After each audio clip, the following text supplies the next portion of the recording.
Audiences love her outrageous girls' night out comedy routine. And she's taken talk TV by storm. If you like pajama parties, you're going to love one of the country's hottest new shows. So let's welcome the lady behind Purse Check, Jenny's Mailbag, and the infamous Girls' Night Out. Please welcome Jenny Jones to Kelly and Company.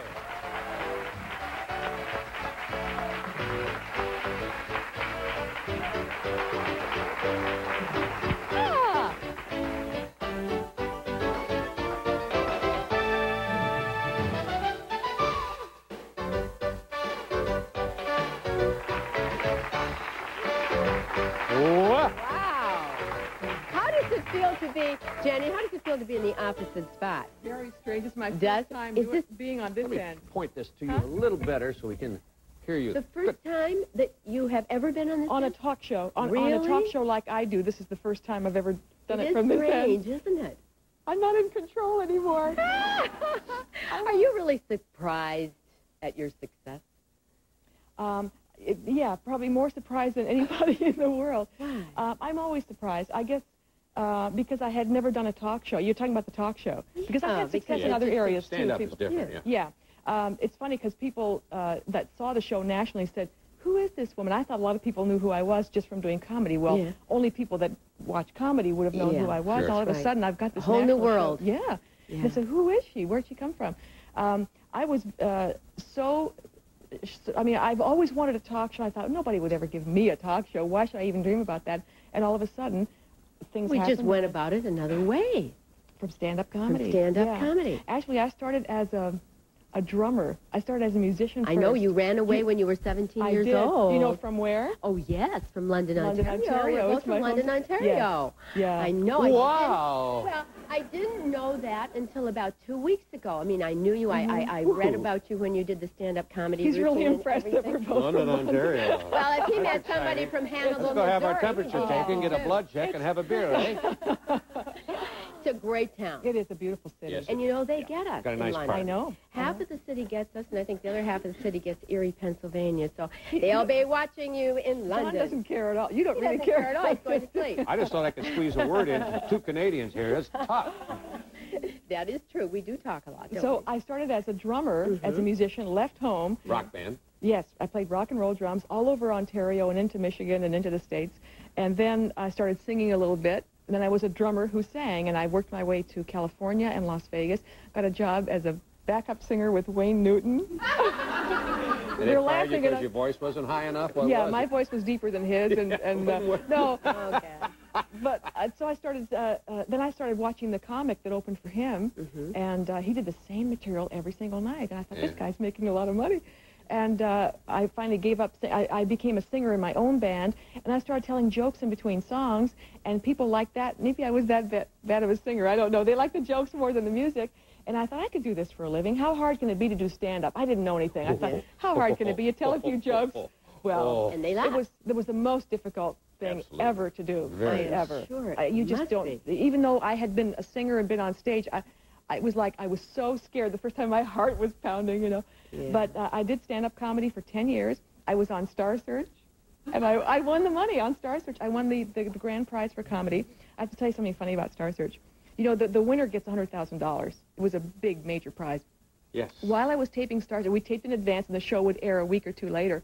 And while every time I would tape it, and I'd go back as I was working with this review in Las Vegas, the drummer in the review kept saying, so who's going to win this next week? And he was asking me who won the dancing and the singing and all these categories.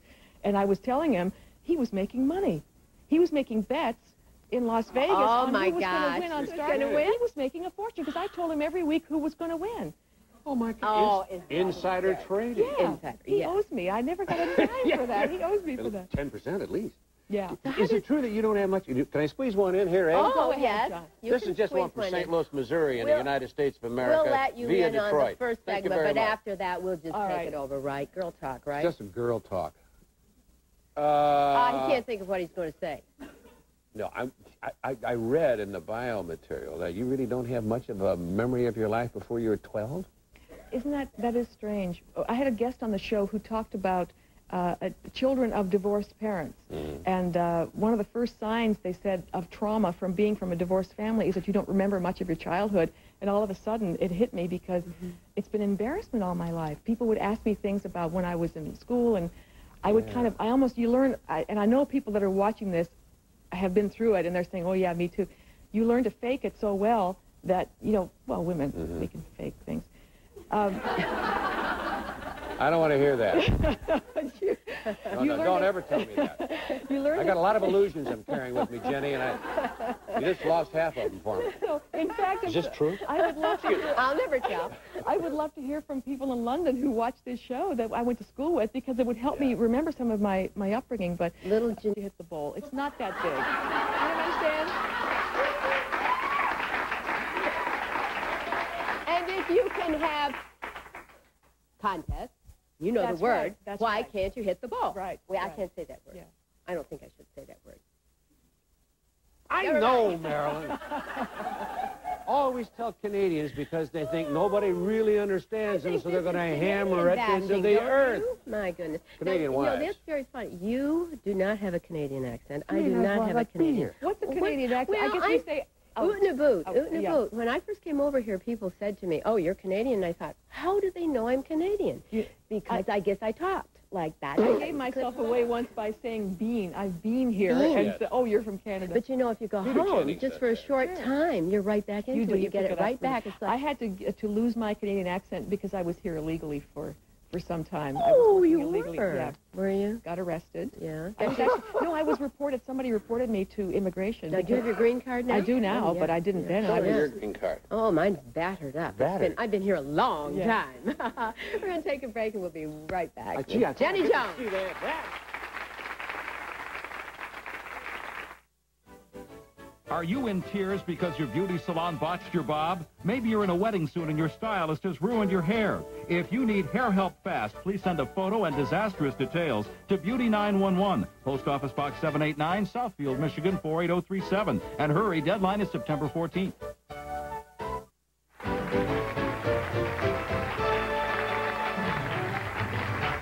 We're back with Jenny Jones. Okay, we're back. Jenny Jones.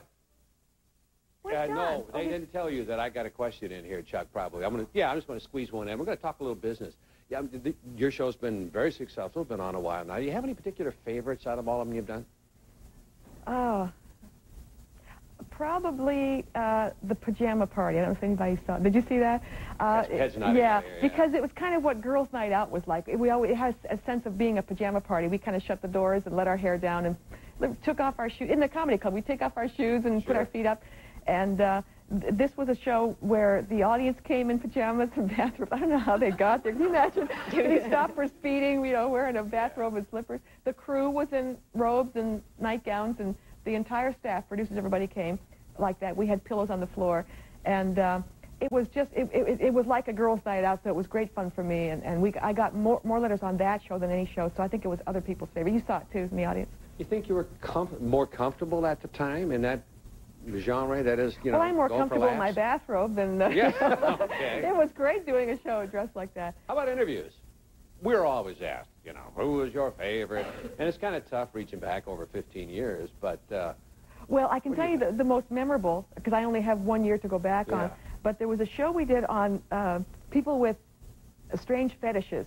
And there was a guy with a leather fetish, and the guest was into corsets, which wasn't that bizarre. So she brought these corsets on and bustiers, and she had tattoos and everything, and and she had a bunch of ear piercing things. And I said, you know, what else do you have pierced? And she stuck her tongue out, and her tongue was pierced. Do you remember? Did anybody see it?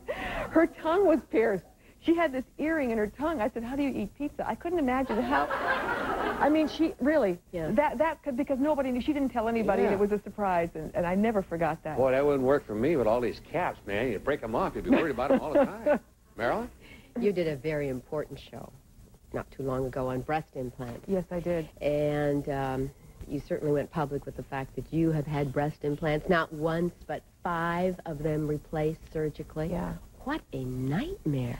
It was, coming forward with that was, well, if you remember back in, I think this started November, December of last year, when all these stories started coming out about how dangerous they were, And then the FDA hearings were happening, and as I realized how dangerous they were, I knew how many problems I had, and it's so embarrassing. It was so hard.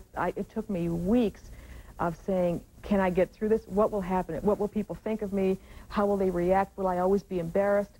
And then I said, I have to do this, because I knew I had the power to stop women from having them. I knew if they heard what could happen, and I was one of the lucky ones who didn't have medical problems. A lot of them have medical problems. I just said, I have to do this. And I know that I've stopped a lot of women because they've written to me, and they said I was scheduled to have implant surgery next Thursday, and I've canceled. And it was something that I really couldn't not do. I had to do it, and I've never regretted it for a minute. I've gotten hundreds and hundreds of letters. That was a tough thing to do, though. It was very hard. It was very embarrassing, and I know now why no other celebrities have come forward, because I've asked them in print and I've asked them on my show, please come out here. You know they're out there. Yeah. I mean, you know. Oh, absolutely. But nobody wants to talk. It is embarrassing, but I don't mind. It's over now, and I don't have them anymore, by the way. You just took them out? They're gone. You want to see? Well, this is... Wait, there. That's it. Now, isn't that funny? Because when you were growing up, I did read that you were always so embarrassed because you didn't have a chest, that you were flat.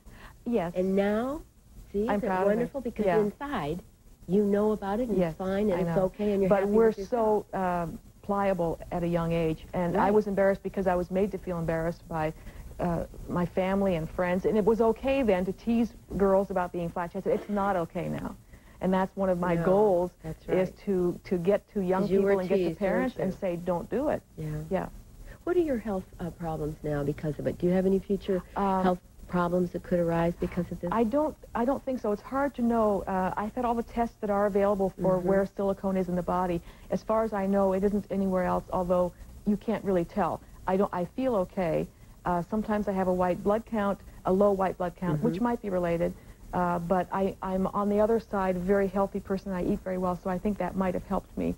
But there are women who, I mean, we could do an hour just on the horror stories, but there are women who have all sorts of ailments that, at this point, they can't deny anymore that, gee, it couldn't possibly. How many stories do you need before you say maybe something like that should happen, though, in this day and age? Isn't it amazing? It's frustrating, and a lot of us, we are angry now at ourselves, and we're saying, how could I be so stupid? Look what I have now. Look at the scars I've got now, just because I'm fixing something now that was never wrong in the first place. But you had them taken out and put in and taken out 5 times, and then you said, get rid of them. Yeah, and I might have done it a 6th time if I hadn't found out that I was endangering myself. Because, see, the doctors kept saying, as they get hard, they keep saying, you don't want to take them out because you're going to hate the way you look. You have to have them replaced. Well, they make a lot of money by having these surgeries, and rather than saying, just take them out and leave them, but they were always telling us not to because you'll look terrible, the skin is stretched, and you'll hate it. Explain Image Foundations. That's something they're working with. I'm starting a foundation, and the reason I am is, do you remember the woman who took her own implants out with a razor blade? Yes. Yes. When I saw that story, my heart just sank, and I thought how desperate she was. And I saw her on another talk show, because they got her before I did. I was so upset about that. And I tried to reach her on the phone. I said, I have to help this woman. I have to give her the money. I was going to take money out of my bank account, give it to her to have a doctor take care of her. And it turns out that she was already being taken care of. And in that process, I thought, that's what I can do. I knew there was something I could do. Women were all writing to me like I had the answer, like I could help them. And I knew that I wanted to. I didn't know what I could do. So I said, that's what I can do. I'll start a foundation. I'll put money into it. And I will help these women who are writing to me saying, the insurance won't cover it. My implants are ruptured. I have no money. And the doctors in most cases, the insurance didn't cover it. In some they did, in a lot they didn't, but I think some women don't know how to fight. There are attorneys you can get to help you deal with your insurance, and you have to just keep fighting to get it covered. But sometimes there's a difference to be paid, and women just don't have it. So that's the goal, is to primarily, the first thing the foundation will do is to help these women get help, and then the bigger issue is to help people get a better body image so you can be happy with, you know, a support system, really. Yeah, definitely. And to start young with kids. I'm talking a lot. Go ahead. No, go. That's what you're supposed to do. That's your job. Show, of course. John? We'll be right back. Are you raising teenagers right now? Have you noticed that they started to speak a different language when they hit the teen years? If you manage to bridge the generation gap with your kids and think you can answer all the questions a 13-year-old could ask, but have some questions of your own for them, call us at 827-9336.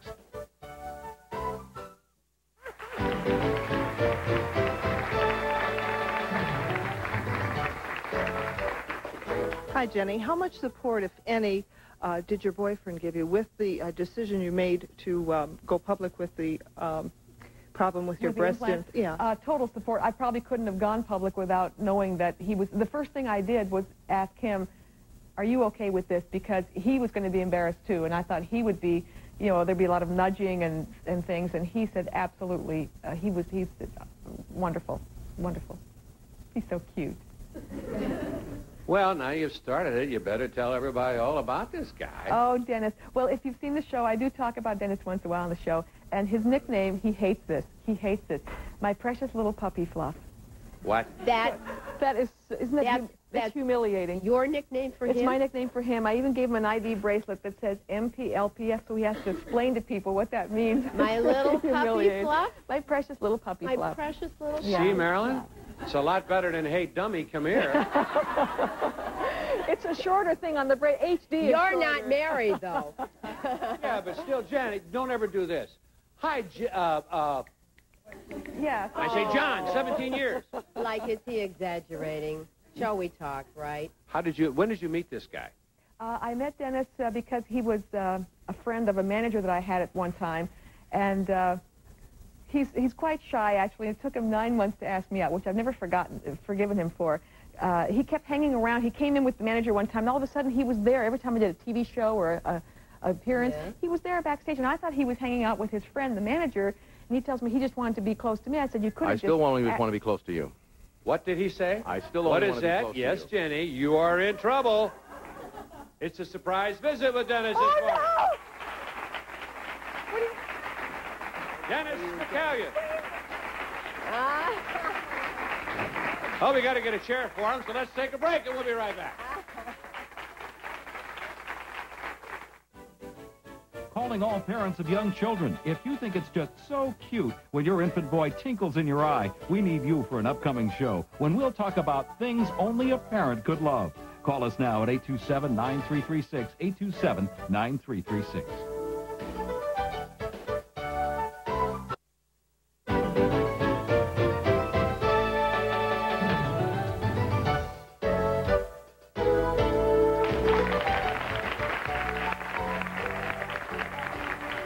We're back with Jenny and her boyfriend, Dennis. Yes, get that little curl out of the way. I want to see this precious puppy Fluff bracelet. I didn't have it. I didn't You wear it. didn't wear it? I didn't wear it. It's an ID bracelet, and the initials are ID'd right in there. And she gave it to me a couple of years ago, and I wear it infrequently. What's it like having a very famous girlfriend? I think it's, well, people knew who she was back as far as '86 when she won Star Search, so we've been doing this for 6 years, so it's a little different now, though. Now, when you go out together, you know, it's different now, isn't it, than it was 6 years ago? Well, she doesn't really understand how many people do watch the show, because we will be someplace and she says, well, nobody will recognize me. And then lo and behold, after whatever the transaction is, a little store, people say, I like your show and thank you very much. And she said, how do they recognize me? I said, well, you're on every day. That's how they recognize. I know. It's amazing. with you guys. I really do forget. You forget. But when you're out at some place or at a party or out for dinner, do people tend to walk by you, Dennis, and just speak to her because she's kind of a well-known celebrity? Well, I don't think that's really the case. Oh, I'm sorry. Go ahead. I have been around show business most of my life. My parents were actors. What do you do, Dennis? I'm a production executive in television. I just left Walt Disney Television. I was over there for 15 months doing plug Torkelson's and Dinosaurs. Oh, the Dinosaurs, But growing up in show business, my parents were not famous, but they got recognized, so I was sort of, in essence, pretty much used to it. Yeah. You get 15 months. You guys don't get to see each other much, do you? Well, not as much as we like. You know, we had to travel. Last year he was in L.A., I was in Chicago, and he was flying in on the weekends, and, you know, for a day and a half. So, but this year, Dennis very generously has offered to stop what he's doing and give me a year of his life to run the foundation. Oh, how wonderful. So he's Great. coming into... That is wonderful. Well, I'm just going to keep going, hoping I can squeeze in 2 consecutive questions here. Marilyn, did you have a question, yes. John? Because of all the things that we see every day on TV and in magazines and all these models, who, by the way, are probably, 90 pounds with breast implants. I'm sorry, but most of them have breast implants, too. They've come on TV and talked about it. Or a lot of push-up material, but it still makes people think that that's the way it has to be. I know, but so we are trying to live up to something that isn't even real to begin with, because that's not real. And, you know, who knows how much liposuction and all this they've had. It's very hard with what we're faced to look at every day, but we have to start young and teach, you know, because that's where it started with me, was with my dad saying, put ice water on your chest and do these exercises and get it because you're too flat. We can't say that to our kids anymore. I think that's where we have to start, with having kids feel good, and don't let our kids tease other kids about, oh, you're fat, or you're this, or your nose is too big. And you hear all these stories about women, people sleeping with, I knew a boy who slept with a clothespin on his nose because people called him pig nose or something. And he slept with a clothespin on his nose for a year, and that's what has to stop. Hi, Jenny. Hi. I saw you in Chicago for a show a couple months ago with my friends, and I really enjoyed the shows. And I just want to know if there's any show you really didn't go over too big or you hated to do. Any that didn't go over, well, I don't know how the audience reacts to them. I think there was one, the hardest thing that I have to do is to be confrontational, because it's not in my nature. And I know that on talk shows people like that, well, this guy's yelling at that guy. But when it happens on my show, I kind of, well, you know that Well, she doesn't do confrontation. I just don't do confrontation well, and that's when it's most difficult for me. We had one show where we had some gay couples, and this one guy was just said they were all going to go to hell and burn and everything. Yeah, it was a minister. And I had a tough time with that, because when people start yelling at me, I don't yell back. I just kind of close up, and I think confrontation is the hardest thing to deal with. I mean, we have to deal with it, but at this level, it was a little bit more than I was really prepared for. Particularly when you're anticipating it. At least that's when I know that confrontation seems to be inevitable. That's when I get uncomfortable, before it even gets there. Even before, yeah. I felt it coming, and then it became more also a personal attack on me. And as Dennis knows, if we have any kind of a disagreement, I just go in the room and close the door and quiet. But I have to face it on TV, and that's a little tough. Who kind of was your role model as you were growing up? I was. Were you? Yeah. I really was my own role model, because I always tried to put myself in a position to be challenged by things. And as far as talk shows, I never wanted to be like another talk show host, so I didn't watch them. I watched talk shows until I got my own. And once I got my own show, I stopped watching all the other ones, because I didn't want to take on somebody's style or try to... I didn't want anybody to say, oh, she's just like so-and-so, but taller or shorter or something. Yeah. And so I've tried not to be like anybody. Same thing with stand-up comedy. I didn't watch other comics, especially women, because I didn't want to be like them. It's very easy to pick up somebody's style, especially with, you see a lot of male comics who are doing David Letterman, because they watch him every night, and they have his way of speaking and his manner, and you have to stay original. You like to start new things? Always. Do you? Don't I? Yeah. Okay. Challenges. She likes challenges. I like to be challenged. What would you like to do after the talk show?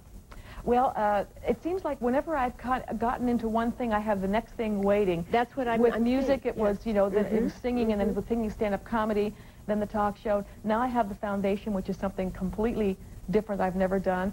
I'm also doing a cookbook for the foundation, so that the proceeds can go to that. And I've never done a book before, so Dennis is eating all the... it's a muffin cookbook. He's gained 5 pounds already. Testing out my muffins, but... Are you a good cook?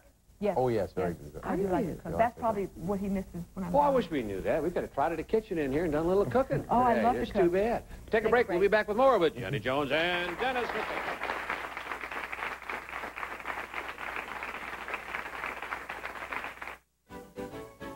If you think you know men through and through and can tell the difference between a single and married man just from the first sentence that comes out of his mouth, we want to hear from you. Call 827-9336, 827-9336 now.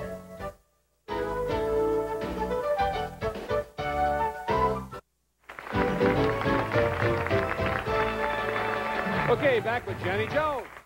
Hi, Jenny. Hi. I was wondering if you had any plans to do another girls' night out type of comedy. Gee, I have a lot of requests to do them, but I really haven't had a lot of time. If I do one, it will be for the foundation. It'll be a fundraiser for the foundation. I'd sure like to do it here, though. It'd be great to do it in Detroit.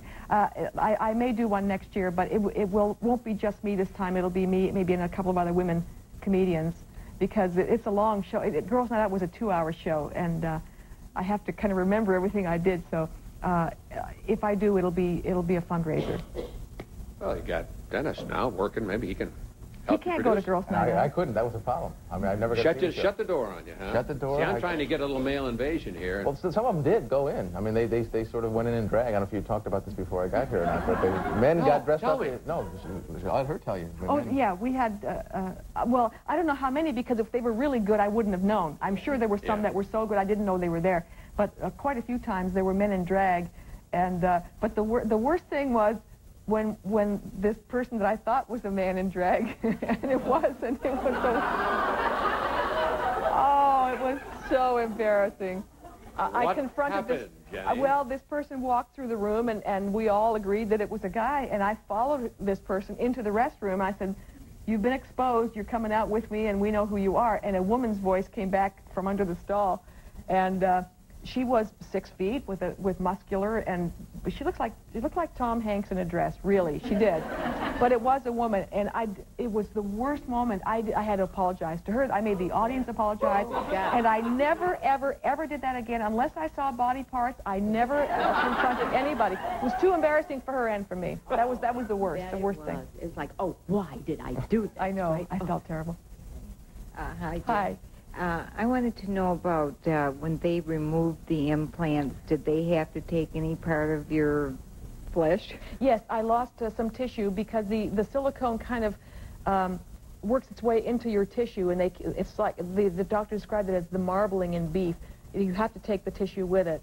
So I lost. I'm smaller now than I was before I had the implants, but I'm still so glad to be rid of them that I don't mind. And they moved a little bit of my own breast tissue over to fill in this ridge where they took the silicone out. And I mean, I don't look that great, but it doesn't matter. You're still beautiful. Thank you. Thank you. Now, the ridges were formed by the silicone. Yes, it was. Leaking?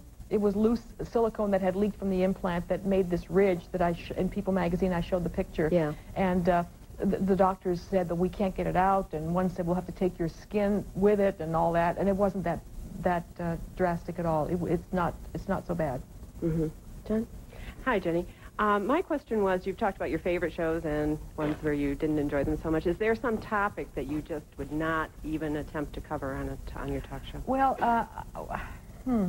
Used to be, but now it's going to be different. Yeah, the show will tackle probably a little bit more serious topics this next year. A lot of people have written and said they want certain things covered.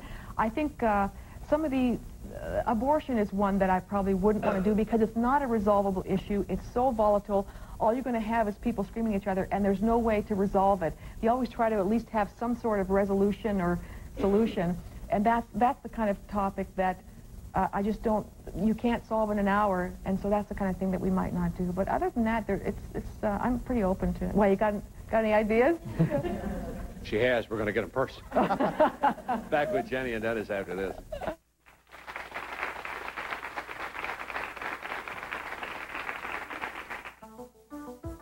As parents, we often are so protective of our daughters that we neglect to realize that our sons might face sexual abuse as well. Come down and find out what to do before this silent crime enters your life. Call for free tickets, 827-9336, 827-9336.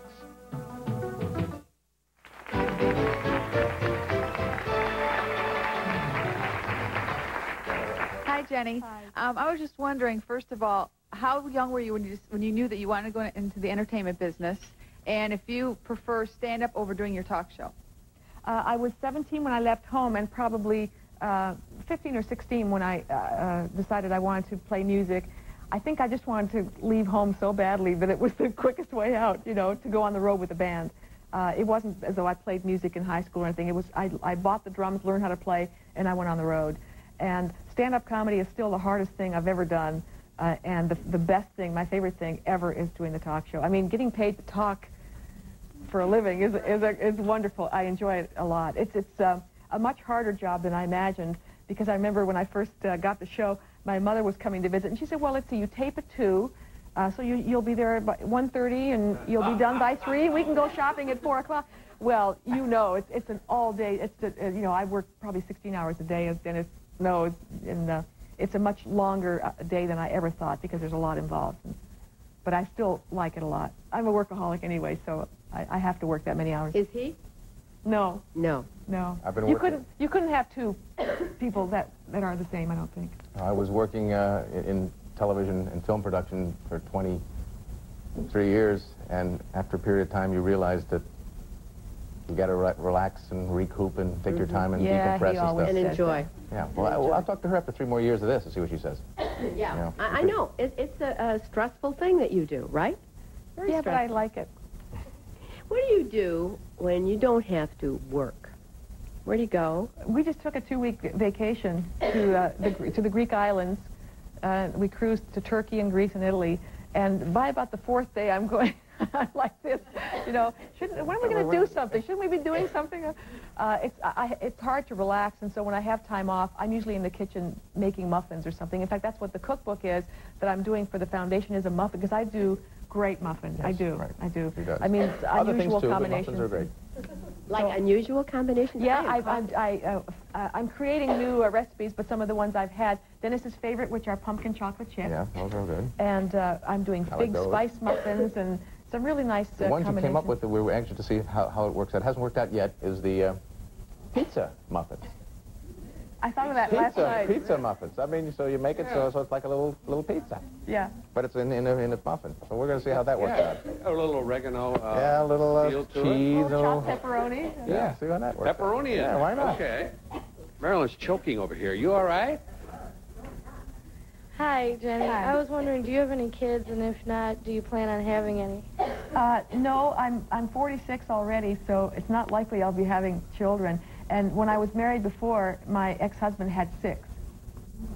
So the answer is no and no. And that may be why. She almost lost her eyelashes when you said you were 46. Yeah, I just had a birthday. Are you? What makes you so forthcoming and honest about that? That's the way she is. I'm honest about everything. Well, you know what most people in this business are like, though. Who, me? No, I'm 33 forever. Oh, well, I, of all people, who I'm so concerned about how we perceive ourselves now after this implant thing. But you've always been that way. But yeah, prior to the implant controversy. I'm proud of. I mean, gosh, I might not be saying it if I looked 56, but since I usually look younger than I am, of course, I have no problem saying it. I've always been very honest, too honest. I get in trouble sometimes. Yeah, she does. Do you? Through honesty? How? I just say more than needs to be said at that moment. I mean, that's my opinion. You know, I mean. Dennis, you seem more aroused by this than anything else.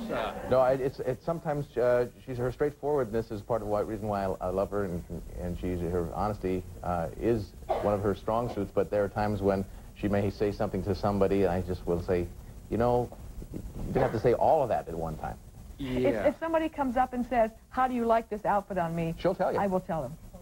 Oh, absolutely. As opposed to saying, you know, I like the earrings. Yeah. You know, I mean, find something. Yeah, sure. Gray is one of my favorite colors. Yeah. We're going to take a break and we'll be back with Jenny Jones and Dennis right after this.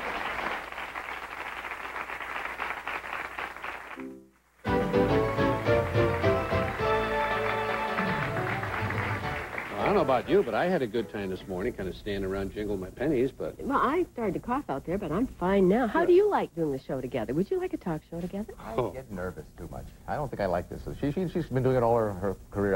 I'm behind-the-scenes kind of guy. I don't like to be up there. Did he look nervous? No, I don't look nervous. I don't look Now, before you started today, were you a little nervous because you're in a different position? I was because, like I said, I'm usually over there, and I thought, gee, what if they ask me something and I have to answer a question I don't want to answer? What if the audience asks me if or will I answer it the right way? Well, remember that you can see Jenny in her own role on her own show at 11 o'clock every morning on Channel 7, Monday through Friday. Thanks for being with us. Thank you so much. Dennis, thank you. You're very welcome. Above and beyond. That's right after Regis and Kathy, as a matter of fact. Yeah, and Regis and Kathy is right after us. That is right. Okay. We're right after Good Morning America. Okay, tomorrow. We want to talk about tomorrow? Okay. Okay, when a woman is in an abusive relationship, whether it's verbal or physical, she often feels there is no way out of her misery. On our next show, we'll tell women exactly how to get out of that abusive relationship and get on with her life. That's tomorrow at 9 a.m. Once again, thank you so much. We've really enjoyed it. Thank you, and thank you. See you tomorrow. Bye-bye.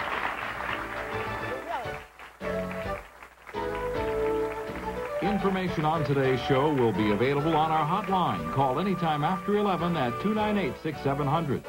Why not come join our audience for a show? Tickets to Kelly & Company are free and easy to get. Just call 827-9333.